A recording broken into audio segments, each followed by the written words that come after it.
북구에서 최고가 가격이 최고가 아파트는 어디일까요? 안녕하십니까. 95기 광주 영봉동 우리들 부동산 최정미입니다. 비조 지역 브리핑을 시작하겠습니다. 발표 순서는 광주광역시 전반에 대한 현황을 보시고요. 두 번째로는 북구에 주목할 만한 두 곳을 살펴보며 함께 애써주신 비조 조원 소개와 끝으로 드론으로 촬영한 재개발 현장 영상을 시청하도록 하겠습니다. 첫 번째 광주광역시 현황에 대해 말씀드리겠습니다. 광주는 5개 구로 이루어져 있고요. 인구는 약 144만 명입니다. 인구 현황을 구체적으로 살펴보면 북구가 42만 명으로 가장 많고 다음은 광산구, 서구, 남구, 동구 순입니다. 연도별 인구 변화를 보면 광산구를 제외한 나머지 구는 모두 감소를 보였는데요. 광산구의 경우 수안, 성눈, 송정을 비롯하여 신규 아파트 입주가 활발히 되면서 인구가 유입되었고 동구는 2018년 이후 재개발이 마무리되며 신규 아파트 입주로 현재 그리고 앞으로 꾸준히 증가가 예상됩니다. 다음은 광주의 도시기본 계획을 보시겠습니다. 2020년 계획 인구는 155만 명이었으나 실제 인구 144만 명으로 계획보다 11만 명 적게 나타났고요. 주택 보급률은 계획 107%였으나 실제 106.3%로 0.7% 높게 보급되었습니다. 다음은 도시개발의 방향은 교통개발과 일치한다는 것을 보여주는 자료입니다. 앞으로 광주의 중심지 변화를 보여주는 자료입니다. 2025년에는 2개의 도심과 2개의 부도심이 생긴 것을 확인할 수 있습니다. 2030년에는 백운이라는 새로운 부도심이 생긴 것을 확인할 수 있습니다. 이것은 광주시가 백운이라는 곳을 앞으로 발전시킬 가능성이 높다는 것이고 그러한 이유로 이곳에는 지하철 환승역이 들어오며 백운에서 효천까지 지선이 연결될 예정입니다. 문화 콘텐츠와 연계된 문화산업 중심지인 송암과 도시재생 거점인 광주역, 그리고 스마트시티 등 신산업개발 중심지인 대촌까지 3곳의 특화 중심지역이 추가되었습니다. 다음은 광주의 내부적인 강점과 약점 그리고 외부 요인의 기회와 위협에 대해 말씀드리겠습니다. 강점으로는 호남 경제권의 중추도시이며 무등산과 영산강의 환경 생태 도시이고요. 약점은 저출산, 고령화 등으로 저성장 시대가 도래했고 도심의 쇠퇴 현상이 지속되고 있다는 것입니다. 기회로는 나주 혁신 도시와 상생한다는 것이고 위협으로는 광주 인구가 지속적으로 외부로 유출되고 있다는 것입니다. 다음으로 제가 살고 있고 사업하고 있는 북구에 대해 좀 더 세부적으로 살펴보겠습니다. 북구는 인구 약 42만 명으로 광주역과 호남고속도로 등 광주의 관문으로 교통의 중심지이며 전남대, 교육대, 과학기술원이 위치한 명품 교육도시입니다. 우리들의 관심 분야인 최근 6개월간의 아파트 가격이 어떻게 변화되었는지 보도록 하겠습니다. 광산구가 가격 상승률이 가장 높고 그 다음으로 서구, 북구, 동구, 남구 순입니다. 북구를 광산구, 서구와 비교했을 때 상승률 및 평당 단가도 가장 낮은 것을 볼 수 있는데요.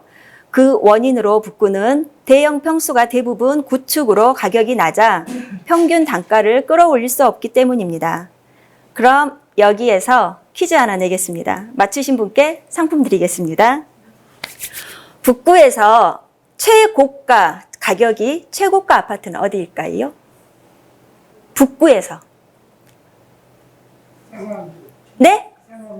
중국 S클래스. 중흥 S클래스. 이렇게 단번에 맞히시면 안 되는데.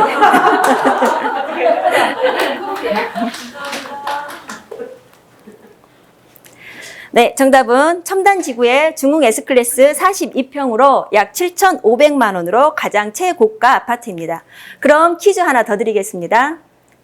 평당 단가로 북구에서 가장 비싼 아파트는 어디일까요? 평당 단가입니다. 네? 쌍암은 광산구입니다. 생각 안 나십니까? 자, 지구로 첨단 이지구에 있습니다. 힌트, 첨단 이지구. 5, 4. 네. 어디요? 풍경채? 네, 정답입니다. 네. 첨단 이지구 제1풍경채가 여기가 평수가 33평으로 평당 1,900만 원입니다. 다음으로 교대 어울림 첨단 이지구의 중흥 S클래스 순인데 제1풍경채가 가장 비싼 이유는 서향임에도 불구하고 포베이로 집안 어디에서도 강변뷰가 나오기 때문입니다. 이러한 강변뷰는 광주에서 유일하고 앞으로도 나올 수 없는 희소성이 있는 아파트입니다. 그리고 교대 금호 어울림은 교대 부속이라는 장점과 지하철 2호선의 개통으로 교통과 학군 2마리의 토끼를 잡은 셈이고 추가로 재개발로 인해 신축 대단지 아파트가 입주되었고요. 그리고 앞으로도 입주될 예정입니다. 그러므로 북구의 가격을 끌고 가고 있는 아파트는 첨단 이지구와 교대 금호 어울림, 힐스테이트 연재라고 할 수 있습니다. 그리고 여기에서 광산구 아파트 가격과 북구 가격을 비교해 보겠습니다. 광산구는 수안동의 현지 내법일 63평이 10억을 초과합니다. 평당가를 비교했을 때 힐스테이트 리버파크 42평이 평당 2,500만 원으로 역시 강변뷰의 영향입니다. 힐스테이트 리버파크 40평대 분양 가격이 4억 초반이었는데 입주 후 3년 만에 매매 호가가 12억으로 3배 올랐으며 이렇게 짧은 기간에 많이 오른 아파트는 힐스테이트 리버파크가 광주에서 전무후무합니다. 같은 영향으로 힐스테이트 리버파크 30평대 또한 강변뷰가 나오는 것은 실거래가 8억이 넘게 거래되었습니다. 네, 보시면 강변 조망입니다. 다음은 북구 아파트의 수요량과 입주량 분석입니다. 수요량은 평균 2,000세대로 꾸준한 반면 입주량은 2020년에는 4,000세대, 21년 1,000세대, 22년 5,000세대로 22년도에 공급량이 많아서 매매나 전세 가격이 하락할 수도 있겠다 예상할 수 있는데 예전과 다르게 요즘에는 전세 가격이 하락해도 매매 가격은 유지되는 경향을 보입니다. 원인으로는 양도세 부담이 가장 큰 원인으로 양도세가 크기 때문에 팔지 않고 정책과 세법 개정을 기대하며 관망하기 때문입니다. 결국 양도세 인상이 주택 가격을 올리는 요인이 되었다고 봅니다. 북구는 대형 평수가 대부분 구축이라고 말씀드렸는데요. 앞으로도 대형 평수 입주량이 매우 작습니다. 2022년 5,000세대가 들어오는 반면 대형 평수는 고작 300세대로 대부분이 실거주이기 때문에 물량이 없고 희소성이 반영되어 대형 평수의 가격은 계속 오를 것으로 전망합니다. 신규 아파트 공급과 수요량을 봤을 때 2023년 동구를 제외하고 모든 구가 공급 부족으로 나타났지만 이는 건설사가 후분양을 하고 있어서 이 시기에는 부족이 아니라 적정이나 초과 또는 과잉이 될 수도 있습니다. 다음으로 광주역을 살펴보겠습니다. 이용섭 광주시장은 쇠퇴했던 광주역을 1조 2천억을 투입하여 광주형 실리콘밸리로 거듭나게 하기 위해 2025년까지 도시재생 뉴딜 사업 등 민간 복합 개발을 통해 호남권 최대 창업단지로 변화시키겠다고 발표하였습니다. 광주역은 북구 재개발 지역인 중흥동, 우산동, 풍양동과 인접하고 광주역 일대에서 일자리가 많이 창출된다면 광주역 부근은 직주 근접으로 더 많은 수요가 예상됩니다. 저희가 지금까지 광주 전체와 북구를 살펴보았던 이유는 우리 조의 발표 주제인 북구의 재개발 완성품인 제1풍경채와 무등산 자이어울림 때문입니다. 2022년 2월 입주인 제1풍경채는 약 1,500세대이고 그해 9월 입주 예정인 무등산 자이어울림은 2,500세대로 4,000세대가 넘습니다. 4,000세대가 감이 안 오실 텐데 그럼 다른 지구와 잠깐 비교해 보겠습니다. 첨단 2지구가 8,000세대, 선운지구 5,000세대, 용산지구 2100세대, 효천지구가 약 3500세대로 이미 형성이 된 이 지구를 보시면 4000세대의 파급력이 어떨지 예측해 볼 수 있겠습니다. 그 중에서도 저희는 무등산 자이어울림에 집중해 보겠습니다. 무등산 자이어울림은 북구 우산구역 재개발 정비 사업으로 시작되었으며 광주에서 재개발 지역 중 건폐율이 가장 낮습니다. 건폐율이 낮다는 것은 건설사에서 아파트 공간보다 녹지나 테마 공원을 많이 조성했다는 이야기입니다.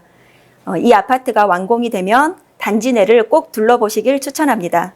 보시면서 내가 사는 아파트와 직접 비교도 해보시고 기존의 아파트와의 차이를 직접 느껴보시기 바랍니다.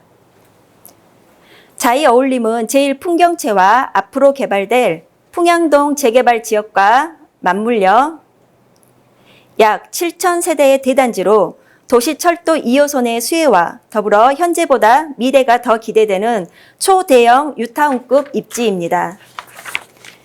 이곳이 약 7,000세대이지만 첨단 지구 이 지구의 8,000세대와 비교했을 때 첨단 이 지구보다 신축인 점과 말바오 시장 상권이 있고 동강조 IC, 초, 중고 그리고 대학교가 인접해 있어서 앞으로의 발전 가능성이 아주 높습니다.